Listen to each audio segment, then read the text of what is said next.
Olá, meus irmãos, bem-vindos ao canal Mistério Palavra do Senhor. Vamos dar continuidade ao estudo da Bíblia, que com o professor Luiz você vai entender o que a Bíblia diz. A Bíblia, ela é necessária e a teologia é necessária para o entendimento salutar da vida e da Bíblia. Teologia é fundamental, fazer teológica é fundamental. Nós vamos começar hoje a dar o Evangelho de Marcos. Marcos, ele tem várias diferenças de Mateus. Marcos, ele é um dos 3 evangelhos sinóticos, ou seja, tem o mesmo tipo de apresentação de Jesus, tá? Mas a gente precisa entender que o evangelho de Marcos, primeira coisa, Marcos não foi apóstolo, nem discípulo, ele foi evangelista, ele aprendeu muita coisa, ele foi cooperador de confiança de Pedro, João Marcos, né? E recebeu muitas informações acerca do que Jesus disse, né? E o que realizou. Inclusive, que Marcos foi o primeiro evangelho a ser escrito. E muitos citam Lucas e Mateus que usando Marcos como fonte documentária, tá? Meu irmão, minha irmã. Embora Marcos possa ter sido escrito na década de 50 depois de Cristo, né? Meu irmão, minha irmã, segundo consta a tradução, Marcos ele pode ter sido escrito nas regiões da Itália, né? Ou mais precisamente em Roma. E é interessante observar que o propósito do Evangelho de Marcos ele é tradicionalmente associado a Roma por ter sido ocasionado pelas perseguições que a igreja sofreu em Roma no período de 64 a 67 depois de Cristo. Entre eles temos lá o conhecido incêndio de Roma de 64, né, deflagrado pelo próprio Nero, uma época terrível, né? E portanto Marcos muito provavelmente escreveu para preparar os leitores para esse sofrimento que viria por aceitarem Jesus, por propagarem a palavra de Jesus, né? Ele vem apresentar a vida de Jesus. Por isso que Marcos ele está muito focado, muito centrado no relato do mistério de Jesus, mas ele é um relato singelo, simples, sucinto, né? Não tem muita ornamentação.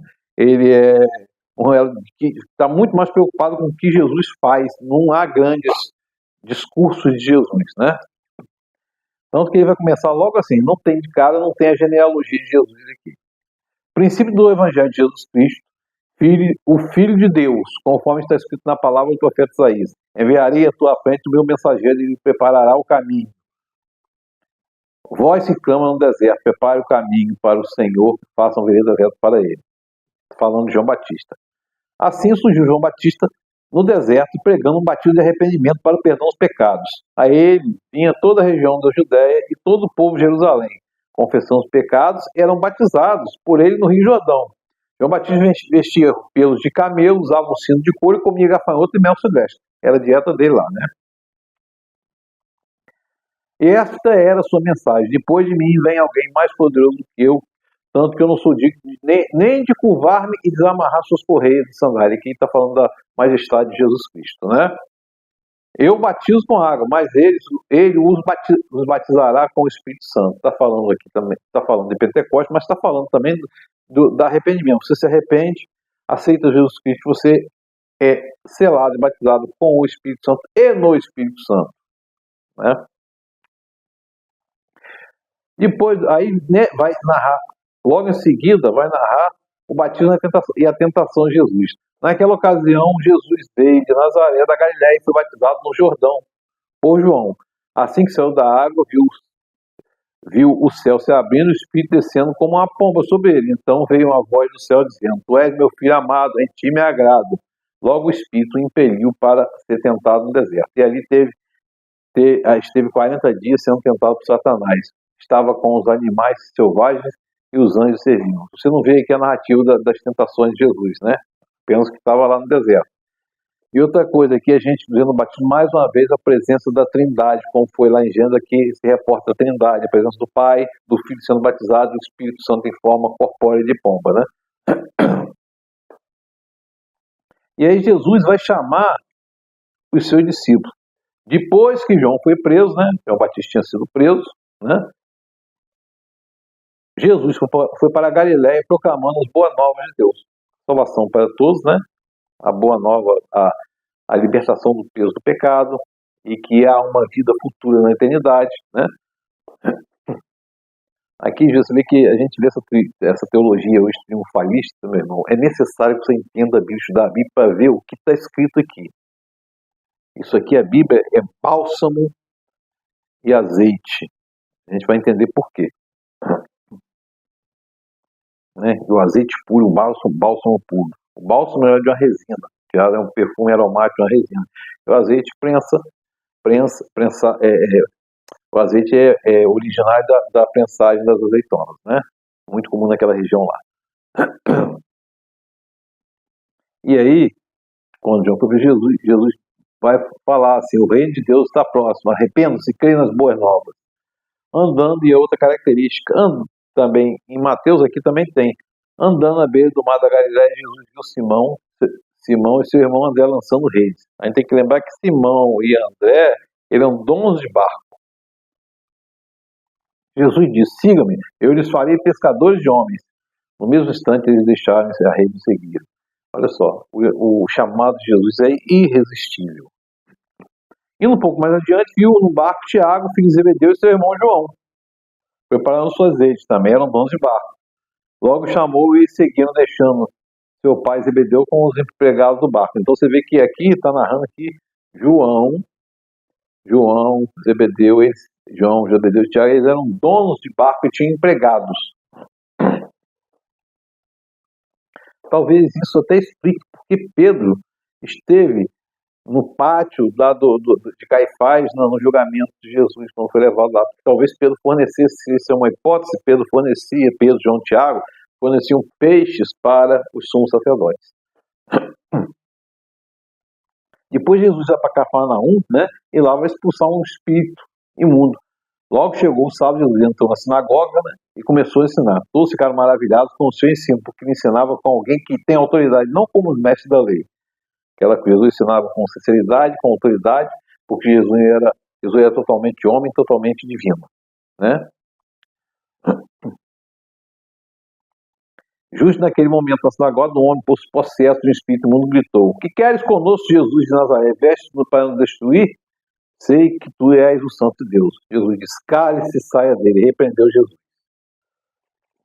Depois, e todos ficaram admirados, né? Depois Jesus vai agir com poder sobre os demônios e doenças. Logo saíram da sinagoga, foram com Tiago e João à casa de Simão e André, casa da sogra de Simão de Pedro, né? Estava de cama com febre, e falaram a respeito dela. Jesus então aproximou-se dela, tomou pela mão, ajudou a levantar. A febre deixou e ela começou a servir. Meu irmão, minha irmã, primeira coisa que a gente tem que entender isso aqui: Jesus nos chama para servir, mas primeiro Jesus nos restaura, nos tira a febre do nosso pecado, nos tira a febre da nossa condição pecadora, sem arrependimento, nos restaura. Não deixamos ser pecador, mas somos restaurados para servir. Aconteceu comigo, acontece com você. E Jesus, de madrugada, quando ele estava escuro, Jesus levantou, saiu de casa lá da casa de Pedro, né, para um lugar deserto, onde ficou orando. Simão e seus companheiros foram procurá-lo e encontraram. Todos estão te procurando. Jesus respondeu: "Vamos para outro lugar, para o povoado vizinho, pois preciso que também pregue lá. Foi para isso que eu vim." E aí aqui vai falar, logo em seguida, da cura do leproso. Um leproso aproximou-se dele e disse, suplicando: "Se quiseres, podes purificar-me." Cheio de compaixão, Jesus estendeu a mão e disse: "Quero, esteja limpo." Foi curado imediatamente. Meu irmão e minha irmã, nessa época aqui, a hanseníase ou a lepra não tinha cura. Hoje tem cura. Deixou esse milagre? Não deixou esse milagre. Por quê? Deus otorgou a ciência, o milagre da ciência, direcionado pelo Espírito Santo para poder curar. A ciência é uma outorga de Deus. O homem não cria, o homem descobre. Bará é o único verbo exclusivo para Deus, Criador. E Jesus orientou: olha, não conta isso a ninguém, mas vai mostrar ao sacerdote e ofereça pela sua purificação e sacrifício com Moisés da noite, que sirva de testemunho. Por quê? O sacerdote quem julgava essas questões de pele, para ver se era contaminado, se não era contagioso, se era crônica, não era crônica. E aí oferecia o sacrifício, como está na lei de Moisés. Jesus procurou cumprir aqui a lei, né? E Jesus vai curar um paralítico. Pouco depois, tendo Jesus entrado novamente em Cafarnaum, o povo ouviu que ele estava em casa, então, provavelmente aqui na casa de Pedro ainda, né? Muita gente se reuniu ali de forma que não havia lugar nem junto da porta. E eles pregavam a palavra. Olha só, meu irmão, que maravilha. Jesus pregando a palavra, o povo todo ouvindo atentamente. Alguns homens trazendo um paralítico carregado por 4 deles vieram. Não podendo levá-lo a Jesus por causa da multidão, removeram parte da cobertura do lugar onde Jesus estava pela abertura e baixaram até a frente de Jesus, o paralítico deitado. A gente vê aqui a solidariedade desses 4 homens de tirar, levar. O paralítico naturalmente estava reclamando que não estava sendo movido, não queria sair daquela condição naturalmente, porque era incômodo. Desceu lá na frente de Jesus. Esses homens tinham fé e levaram a Jesus, porque senão não teriam baixado lá, né? Antes de receber o milagre, eles já tinham fé. Primeiro a gente tem que ter fé para depois receber o milagre. E ali estavam sentados os mestres da lei, raciocinando seu íntimo. Para que esse homem se fala assim? Ele está blasfemando. Quem pode perdoar os pecados senão Deus? Que Jesus tinha dito a ele, seus pecados estão perdoados. E aí, pensando logo, Jesus percebeu em seu espírito, né, que eles estavam pensando nisso. Por que vocês estão remoendo essas coisas no seu coração? Que é mais fácil dizer ao paralítico, seus pecados são perdoados, ou levante, pegue sua maca e ande. E aí Jesus disse ao paralítico, eu lhe digo, levante, pegue sua maca e ande, vá para casa. Levantou, pegou a maca, a vista toda saiu, dizendo Antônio, nunca vi nada igual por os que eles estavam presentes disseram. E aqui, meu irmão, minha irmã, Jesus perdoou os pecados, curou, mandou a maca com ele, embora que a maca era objeto de vergonha, levou para casa, para voltar e servir. Meu irmão, minha irmã, o nosso pecado, a nossa paralisia é fruto de vergonha, mas Jesus levou embora na cruz nossa condenação. E o nosso pecado nos envergonha e entristece Jesus, entristece o Espírito Santo. Então, arrependamos-nos sempre e oremos sempre, né? E vai vir o chamado de Levi. Jesus saiu outra vez para a beira-mar e uma grande multidão aproximou-se dele e começou a ensiná-los. Ele viu Levi era publicano, coletor de impostos, filho de Alfeu sentado na coletoria. Levantou-se, Jesus disse, siga, levantou e foi. E foi para a refeição na casa de Levi. Muitos publicanos, pecadores, comendo, estavam lá com Jesus e os seus discípulos. Foi muitos que os seguiram. Muitos o seguiam. Quando os mestres da lei, que eram fariseus, o viram comendo com pecadores, perguntaram, por que ele come com publicanos e pecadores? E os mestres da lei, né, os religiosos, hoje em dia, cheios de religiosidade, acham que são santos. Igreja, eu hoje estava lendo o livro Ceticismo da Fé do Timothy Keller, estava lá escrito, achei muito interessante. Igreja é hospital de gente doente e não museu de santos. Mas muitos pensam o contrário, né? Não são os que têm saúde que precisam de médico, mas sim os doentes. Eu vim não para chamar os justos, mas os pecadores. Porque você e eu somos pecadores, necessitamos sempre de arrependimento, porque o Espírito Santo está no nosso ouvido soprando com gemidos inexprimíveis, nos confrontando e nos chamando, nos orientando para seguir o caminho que não é de pecado, meu irmão. Porque o Espírito Santo, ele é consolador, mas ele nos confronta também, quando cometemos algo errado. E a gente sempre comete. E a gente tem que se arrepender sempre, né? E aí Jesus vai ser interrogado acerca do jejum. Vendo que os discípulos de João, os fariseus, estavam jejuando. Algumas pessoas vieram e perguntaram, por que os discípulos de João e os fariseus jejuam, mas eu não? Jesus respondeu, pode os convidados novos jejuar enquanto está com eles? Não podem enquanto tem consigo, mas dias virão que o novo será tirado, nesse dia jejuarão. Está falando aqui do sacrifício da morte de Jesus Cristo, da ausência que ele ficaria no período da morte dele lá, para depois da ressurreição. Enquanto está com eles lá, Jesus é o pão da vida que alimenta eles. Irmão, jejum não é para mover Deus, é para nos mover em direção a Deus, é para nos colocar na dependência de Deus. O maior jejum que a gente tem é procurar fazer jejum de pecados. Esse é o mais difícil, né? E vai vir aquela questão do sábado, né? Certo sábado, Jesus estava passando pela lavoura de cereal Enquanto caminhavam, os discípulos começaram a colher espigos. Os fariseus lhe perguntaram: por que estão fazendo o que não é permitido no sábado? Jesus respondeu: você nunca leu o que fez Davi e seus companheiros quando estavam em estado de fome? No dia do sumo sacerdote, Abiatar, Davi entrou na casa de Deus e comeu os pães da presença, que apenas o sacerdote era permitido comer, e deu aos seus discípulos e aos seus companheiros. Então ele disse: o sábado foi feito por causa do homem, não o homem para o sábado. A gente tem que lembrar que o sábado é uma ordenança do judaísmo, instituída por Deus, mas era uma ordenança para o povo hebreu que estava no deserto, para adorar ao Senhor e para que o povo hebreu, recém-saído do cativeiro egípcio de 430 anos, se lembrasse que no cativeiro não tinha descanso, né?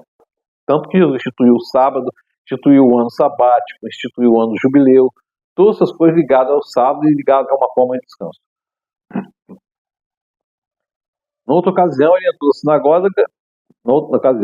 sinagoga, estava ali um homem com a mão atrofiada. Ele estava procurando motivo para acusar Jesus, por isso observava atentamente para ver o que ele iria, para ver se iria curá-lo no sábado. Olha só, a impiedade. Irmão, servir ao próximo não tem dia, não tem hora. Servir ao próximo é o nosso chamado, é a nossa missão. Nossos olhos estão sempre olhando para o próximo. Jesus disse ao homem da mão atrofiada: levante-se bem para o meio. Imagina a vergonha que esse homem não estava, né, meu irmão? Depois Jesus lhe perguntou: o que é permitido fazer no sábado, bem ou mal, salvar a vida ou matar? Mas eles permaneceram em silêncio. Irado, olhou para eles que estavam à volta, profundamente entristecido por causa do seu coração endurecido. Deles disse: estenda a mão. Ele estendeu a mão e a mão foi restaurada. E aí, eles começaram a procurar um meio de matar Jesus, né? De acusar. Meu irmão, minha irmã, a gente precisa tirar a religiosidade do caminho. Jesus aqui ficou entristecido com a dureza no coração, porque a religiosidade endurece o coração. As palavras do Evangelho são palavras que colocam o coração de carne, tiram aquele coração de pedra das tábuas da lei que está escrito lá, mas colocam o coração de carne. O coração de carne é um coração que ama o próximo e ama a Deus. Não adianta você amar a Deus e vir na denominação de qualquer coisa, você não serve ao próximo. E Jesus é procurado por uma multidão, né? Jesus sai, ouvindo o que estavam falando a respeito de Jesus, e todos estavam procurando, né? Muitas pessoas lá da Judéia, de Jerusalém, da Idumé, das regiões de Jordão, dos arredores de Tiro e Sidom, foram atrás dele, para ver, né? E para levar, se conseguiam tocar nele, para que expulsasse espíritos imundos e para que os curasse de males. Às vezes, males interpretados aqui, mal, pode ser uma doença, é uma forma de opressão também, né? A pessoa que está doente está opressa pela doença, né?